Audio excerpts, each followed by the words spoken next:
પાટણમાં કાચા નોનવેજના વેચાણ પરના પ્રતિબંધ મુદ્દે બહુજન મુક્તિ પાર્ટી આક્રમક, કલેક્ટરને આવેદન આપી કાનૂની કાર્યવાહીની ચીમકી.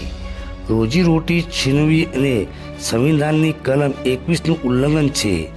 પ્રશાસન ભેદભાવપૂર્ણ નીતિ બંધ કરે. બહુજન મુક્તિ પાર્ટી. પાટણ શહેરમાં વહીવટીતંત્ર દ્વારા કાચા નોનવેજના વેચાણ પર લાદવામાં આવેલા પ્રતિબંધ સામે બહુજન મુક્તિ પાર્ટી ગુજરાત પ્રદેશ દ્વારા મોરચો માંડવામાં આવ્યો છે.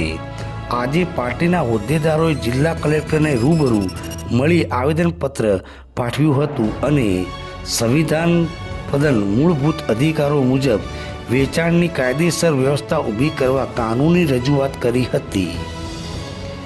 આવેદનપત્રમાં બહુજન મુક્તિ પાર્ટીએ રૂલ ઓફ લો અને ભારતીય સંવિધાનના મુદ્દાઓ રજૂ કર્યા હતા કે જીવન નિર્વાહ અધિકાર સંવિધાનને કલમ 21 મુજબ દરેક નાગરિકને ગૌરવપૂર્ણ જીવન અને રોજીરોટી મેળવવાનો મૂળભૂત અધિકાર છે.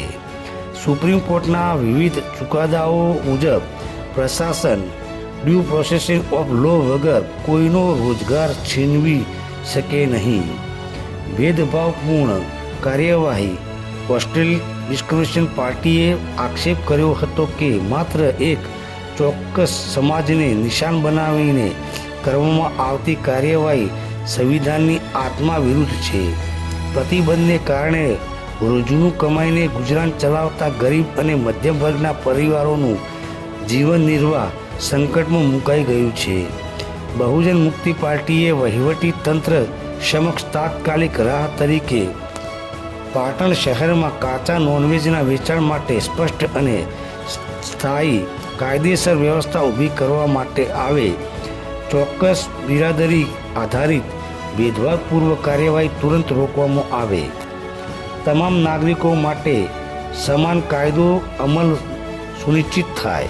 બહુજન મુક્તિ પાર્ટીના ઉત્તર ઝોનના પ્રભારી જે.કે. મકવાણાએ આકરા શબ્દોમાં જણાવ્યું હતું કે જો પ્રશાસન આ બાબતે ગંભીર નોંધ નહીં લે તો આગામી સમયમાં SC, ST, OBC અને માઇનોરિટી સમાજને સાથે રાખીને કલેક્ટર કચેરી તેમજ જરૂર પડે ગુજરાત અને દિલ્હી સ્તરે ધરણા પ્રદર્શન કરવામાં આવશે.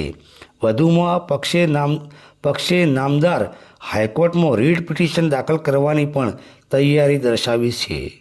રિપોર્ટર ઇકબાલ શાહ, આજ કા ભારત ન્યૂઝ, પાટણ. સંવિધાનિક અધિકારના રૂલ્સ પ્રમાણે આ અધિકાર નાગરિકોને મળવો જોઈએ કે એક નાગરિક વ્યક્તિ વિરોધ કરે અને હજારો કરોડો લોકોને નુકસાન કરે એવું કાર્ય ના થવું જોઈએ. છે કે ભારત દેશનું બંધારણ હજુ અમલમાં બંધારણ બંધ નહીં થઈ ગયું તો એનો પૂરેપૂરો અમલ થવો જોઈએ દેશમાં. અને સંવિધાનિક અધિકાર નાગરિકોને સમાન અધિકારો મળવા જોઈએ. એ અમારી બહુજન મુક્તિ પાર્ટી સિદ્ધપુર તરફથી પણ આ રજૂઆત અને સિદ્ધપુરમાં પણ આની અસર થવી જોઈએ. સિદ્ધપુરની પણ અમારી આ બાબતે રજૂઆત છે.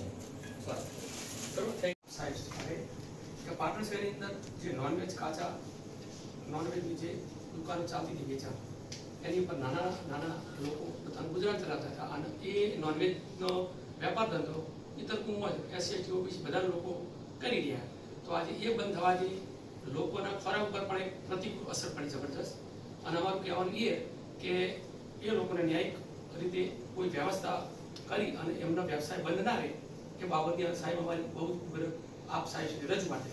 એટલે આનો કંઈક રસ્તો નીકળે એ દિશામાં આપ સાહેબ આગળ થોડું કાર્યવાહી કરશું. અમારી આ જ રજૂઆત છે. આર્ટિકલ 19 બંધારણે અમે એ મુદ્દાને લઈને કલેક્ટર કચેરી આવેદનપત્ર આવ્યા છીએ કે પાટણ શહેરમાં કાચા નોનવેજના વેચાણ ઉપર જે લાદવામાં આવેલા પ્રતિબંધો દૂર કરી સંવિધાન પ્રદ મૂળભૂત અધિકારો મુજબ વ્યવસ્થા ઉપલબ્ધ કરાવવા બાબતની રજૂઆત છે. જે રજૂઆત એકલા મુસ્લિમ સમાજને સમગ્ર SC, ST, OBC સમાજને સાથે વણાયેલી છે.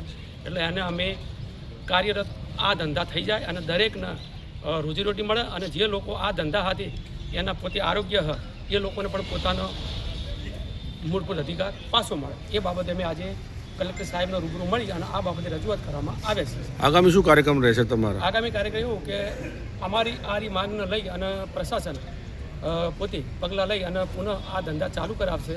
તો અમે આગળ કંઈ કરવા નહીં માગતા. બીજું, જો આ બાબતમાં પ્રશાસન ગંભીર નોંધ નહીં લે તો આગામી અમે સમગ્ર સમાજ SC, ST, OBC અને માઇનોરિટી સાથે કલેક્ટર કચેરી અને જરૂર પડે તો ગુજરાત લેવલે અને દિલ્હી સુધી પણ અમે ધરણા કરવા માટે કટિબદ્ધ છીએ અને આ અમારો પ્રોગ્રામ છે આજનો સર. શું નામ આપનું? જે કે મકવાણા બહુજન મુક્તિ પાર્ટી ઉત્તર ગુજરાત ઝોન પ્રભારી.